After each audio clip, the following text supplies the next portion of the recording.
Supreme ಕೋರ್ಟ್ನಲ್ಲಿ ಈ ದೆಹಲಿ ಪ್ರತಿಭಟನೆಯ ಸಮಯದಲ್ಲಿ ನಡೆದಿದೆ ಎನ್ನಲಾದಂತಹ ಹಿಂಸಾಚಾರದ ಕುರಿತಾದ ಅರ್ಜಿಯ ವಿಚಾರಣೆ ನಡೀತಾ ಇದೆ. ಶಾಂತಿಯುತ ಪ್ರತಿಭಟನೆ ಮೇಲೆ ಪೊಲೀಸರು ದಾಳಿ ಮಾಡಿದ್ರು. ದೆಹಲಿ ಪೊಲೀಸರ ನಡೆಗೆ ಸುಪ್ರೀಂ ಕೋರ್ಟ್ ಅಸಮಾಧಾನವನ್ನು ವ್ಯಕ್ತಪಡಿಸಿದೆ. ವಿದ್ಯಾರ್ಥಿಗಳ ಮೇಲೆ ಪೆಲೆಟ್ ಗನ್ ಬಳಕೆ ಮಾಡಿದ್ದು ಕೂಡ ಆ ವಿಚಾರಕ್ಕೂ ಕೂಡ ಸುಪ್ರೀಂ ಕೋರ್ಟ್ ಬೇಸರ ವ್ಯಕ್ತಪಡಿಸಿದೆ. ಹಿಂಸಾಚಾರದ ತನಿಖೆಗೆ ಎಸ್ಐಟಿಯನ್ನು ರಚಿಸುವುದಕ್ಕೆ ಸುಪ್ರೀಂ ಕೋರ್ಟ್ ಆದೇಶವನ್ನು ಕೊಟ್ಟಿದೆ. ನಿವೃತ್ತ ನ್ಯಾಯಮೂರ್ತಿಗಳ ನೇತೃತ್ವದಲ್ಲಿ ಎಸ್ಐಟಿ ರಚನೆ ಮಾಡಬೇಕು ಅಂತ ಹೇಳಿದೆ. ಜೊತೆಗೆ ಎಲೆಕ್ಟ್ರಿಕ್ ಲಾಠಿ ಬಳಕೆಗೂ ಕೂಡ ತೀವ್ರ ಅಸಮಾಧಾನ ವ್ಯಕ್ತಪಡಿಸಿದೆ. ಒಬ್ಬ ಯುವಕ ಕಣ್ಣು ಕಳೆದುಕೊಂಡಿದ್ದಾನೆ. ಯುವತಿಯೊಬ್ಬರು ಐಸಿಯುಗೆ ದಾಖಲಾಗಿದ್ದಾರೆ.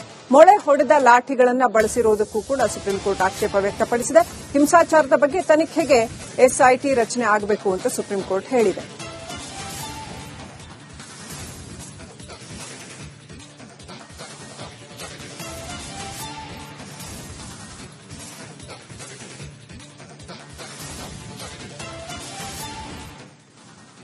ನೋಡಿ, 58 ದಿನಗಳ ಬಳಿಕ ಡಿಕೆ ಕ್ಯಾಬಿನೆಟ್ ರಚನೆ ವಿಸ್ತರಣೆ ಆಗಲಿದೆ. ಅಂತೂ ಇಂತೂ ಸರ್ಕಾರದಲ್ಲಿ ಸಂಪೂರ್ಣ ಪ್ರಮಾಣದಲ್ಲಿ ಕ್ಯಾಬಿನೆಟ್ 58 ದಿನಗಳ ಬಳಿಕ ಅಸ್ತಿತ್ವಕ್ಕೆ ಬರಲಿದೆ ಅನ್ನುವಂತಹ ಮಾಹಿತಿ ಖಚಿತವಾಗ್ತಾ ಇದೆ.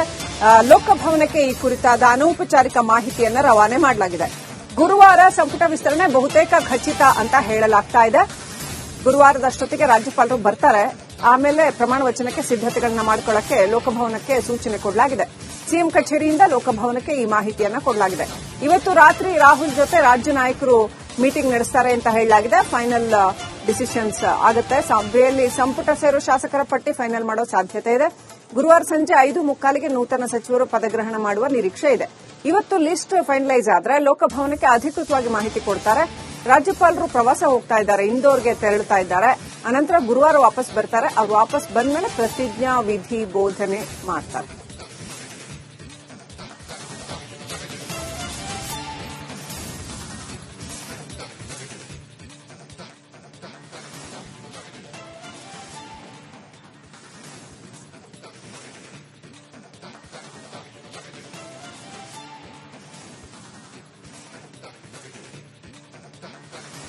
ಸೆಕೆಂಡ್ ಲಿಸ್ಟ್ ಇವತ್ತು ಫೈನಲ್ ಆಗುತ್ತೆ ಅಂತ ಹೇಳಲಾಗ್ತಾ ಇದೆ. ದೆಹಲಿಯಲ್ಲಿಯೇ ಬೀಡು ಬಿಟ್ಟಿದ್ದಾರೆ ಮುಖ್ಯಮಂತ್ರಿ ಹಾಗೂ ರಾಜ್ಯದ ಇತರೆ ಪ್ರಮುಖ ನಾಯಕರು. ಬಿಕೆ ಹರಿಪ್ರಸಾದ್, ಸಿದ್ದರಾಮಯ್ಯ ಮುಂತಾದವರು. ಸಿದ್ದರಾಮಯ್ಯ, ರಾಕೇಶ್ ಸಿದ್ದರಾಮಯ್ಯ ಅವರ ಪುಣ್ಯಸ್ಮರಣೆ ಕಾರ್ಯಕ್ರಮಕ್ಕೆ ಬೆಳಗ್ಗೆ ಬಂದು ಮತ್ತೆ ವಾಪಸ್ ಸಂಜೆ ದೆಹಲಿಗೆ ತೆರಳುತ್ತಾ ಇದ್ದಾರೆ.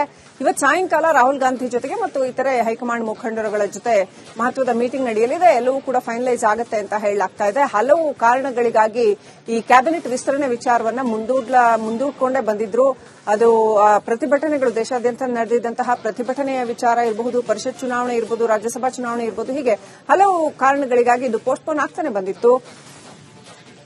ರೈಟ್, ಇನ್ನಷ್ಟು ಅಪ್ಡೇಟ್ ಪಡ್ಕೊಳ್ಳೋಣ. ನಮ್ಮ ಪ್ರತಿನಿಧಿ ಹನುಮಂತ್ ದುರ್ಗದ್ ಲೈವ್ ಕನೆಕ್ಟ್ ಆಗಿದ್ದಾರೆ. ಹನುಮಂತ್, ಈಗ ಸೆಕೆಂಡ್ ಲಿಸ್ಟ್ ಫೈನಲೈಸ್ ಆಗತ್ತೆ ಇವತ್ತು ಅಂತ ಹೇಳಲಾಗ್ತಾ ಇದೆ. ಏನ್ ಕುತೂಹಲಕಾರಿ ಅಂಶಗಳಿರ್ಬೋದು ಸೆಕೆಂಡ್ ಲಿಸ್ಟ್ ಅಲ್ಲಿ? ಏನಾದ್ರೂ ಬಹಳ ವಿಭಿನ್ನವಾಗಿ ಏನಾದ್ರೂ ಇರಬಹುದಾ? ಪ್ರಮಾಣ ವಚನ ಗುರುವಾರ ಆಗತ್ತಾ? ಏನೆಲ್ಲ ಅಪ್ಡೇಟ್ ಬರ್ತಾ ಇದೆ? ಡೆಲ್ಲಿಯಿಂದ ಏನ್ ಅಪ್ಡೇಟ್ ಬರ್ತಾ ಇದೆ? ರಾಜ್ಯದಲ್ಲಿ ಏನ್ ಅಪ್ಡೇಟ್ ಸಿಗ್ತಾ ಇದೆ? ಶ್ರೀಲಕ್ಷ್ಮಿ, ಸಚಿವ ಸಂಪುಟ ವಿಸ್ತರಣೆ ವಿಚಾರಕ್ಕೆ ಇವತ್ತು ದೆಹಲಿಯ ಅಂಗಳದಲ್ಲಿ ಎಐಸಿಸಿಯ ವರಿಷ್ಠರ ಜೊತೆಗೆ ರಾಜ್ಯದ ನಾಯಕರು ಅಂತಿಮವಾಗಿ ಇವತ್ತು ಸಂಜೆ ಹೊತ್ತಿಗೆ ಅಥವಾ ತಡರಾತ್ರಿ ಸಭೆಯನ್ನ ನಡೆಸುವಂತ ಎಲ್ಲಾ ಸಾಧ್ಯತೆಗಳಿದಾವೆ. ಯಾಕೆ ಅಂತಂದು ಹೇಳಿದ್ರೆ, ಸಚಿವ ಸಂಪುಟ ವಿಸ್ತರಣೆ ವಿಚಾರದಲ್ಲಿ ಅದರಲ್ಲೂ ಕೂಡ ಮುಖ್ಯಮಂತ್ರಿ ಡಿಕೆ ಶಿವಕುಮಾರ್ ಅವರು ಸಾಕಷ್ಟು ಆಸಕ್ತಿಯನ್ನ ವಹಿಸ್ತಾ ಇದ್ದಾರೆ. ಕಾರಣ ಏನಂತಂದು ಹೇಳಿದ್ರೆ, ಮೊದಲ ಬಾರಿಗೆ ಅವರ ನೇತೃತ್ವದಲ್ಲಿ ಅಧಿವೇಶನ ಈಗಾಗಲೇ ಕರೀಲಿಕ್ಕೆ ಎಲ್ಲಾ ರೀತಿಯ ಸಿದ್ಧತೆಗಳನ್ನ ಮಾಡಿಕೊಂಡಿದ್ದಾರೆ. ಅಧಿವೇಶನದ ನಡೆಯುವಂತಹ ಸಂದರ್ಭದಲ್ಲಿ ಏನಾದ್ರೂ ಪೂರ್ಣ ಪ್ರಮಾಣದ ಕ್ಯಾಬಿನೆಟ್ ಇರಲಿಲ್ಲ ಅಂತಂದು ಹೇಳಿದ್ರೆ ಅದು ಸಹಜವಾಗಿನೇ ಅದೊಂದು ಸರ್ಕಾರದ ವಿರುದ್ಧ ಒಂದಷ್ಟು ಅಪಪ್ರಚಾರಗಳು ಮತ್ತೆ ವಿಪಕ್ಷಗಳು ಒಂದು ಟೀಕಾಸ್ತ್ರವನ್ನ ಪ್ರಯೋಗ ಮಾಡುವಂತ ಎಲ್ಲಾ ಸಾಧ್ಯತೆಗಳಿದಾವೆ. ಹೀಗಾಗಿನೇ ಮುಖ್ಯಮಂತ್ರಿ ಡಿಕೆ ಶಿವಕುಮಾರ್ ಅವರು ಆದಷ್ಟು ಬೇಗ ಆಗಲಿ ಅನ್ನುವಂತ ಪ್ರಯತ್ನಗಳನ್ನ ಮಾಡ್ತಾ ಇದ್ದಾರೆ.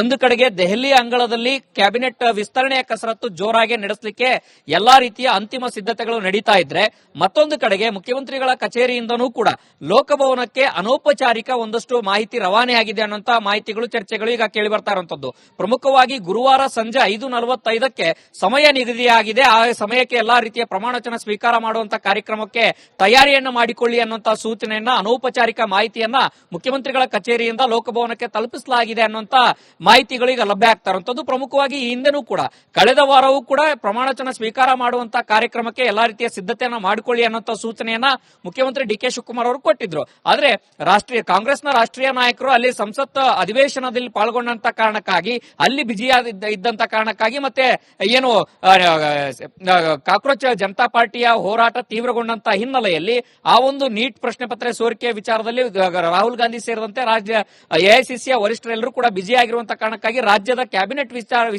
ವಿಸ್ತರಣೆ ವಿಚಾರದಲ್ಲಿ ಸಭೆ ಮಾಡ್ಲಿಕ್ಕಾಗಲಿಲ್ಲ. ಹಾಗಾಗಿ ಅಂತಿಮವಾಗಿ ಪಟ್ಟಿ ಫೈನಲ್ ಆಗಲಿಲ್ಲ.